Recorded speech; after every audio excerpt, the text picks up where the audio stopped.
Module 2 তে তোমাকে স্বাগতম। মডিউল 1 এ আমরা আমাদের ফাউন্ডেশন তৈরি করেছি। আমরা সার্চ ইঞ্জিনের ব্লুপ্রিন্টটা বুঝেছি, এর ভিতরের বিশাল দুনিয়াটা কেমন তা জেনেছি।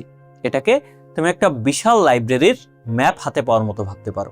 তুমি এখন জানো লাইব্রেরিটা কিভাবে কাজ করে, কোথায় কি আছে। কিন্তু এখন প্রশ্ন হলো, তুমি কি লাইব্রেরিয়ানের সাথে তার নিজের ভাষায় কথা বলতে পারো? এই মডিউলে আমরা ঠিক এটাই শিখব। আমরা সার্চ ইঞ্জিনের ভাষা শিখব। সাধারণ মানুষ সার্চ বক্সে প্রশ্ন লেখে, তারা আশা করে সার্চ ইঞ্জিন তাদের মনের কথা বুঝবে।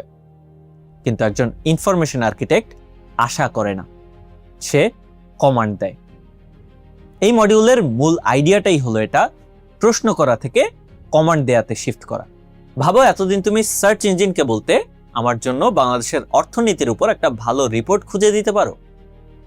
আর এই মডিউল শেষে তুমি বলবে, ঠিক, বাংলাদেশের অর্থনীতি নিয়ে লেখা সব পিডিএফ রিপোর্ট আমাকে দেখাও, যেগুলো শুধুমাত্র সরকারি অর্থাৎ .gov.bd এই ওয়েবসাইট থেকে এসেছে এবং 2020 সালের পরে পাবলিশ হয়েছে।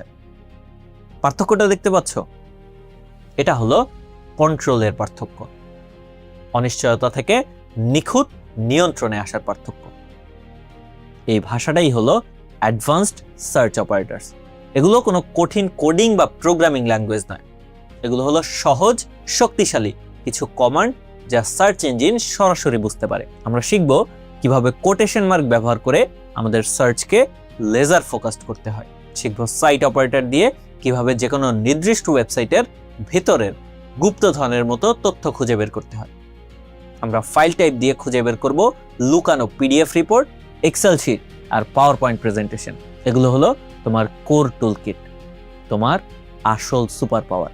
এই মডিউল শেষে সার্চ বক্স তোমার জন্য শুধু একটা সাদা বাক্স থাকবে না, এটা হবে তোমার কমান্ড কনসোল, একটা পাওয়ারফুল টুল যা তোমার নির্দেশ মতো চলবে। তাহলে সার্চ ইঞ্জিনের ভাষায় কথা বলার জন্য তুমি কি রেডি?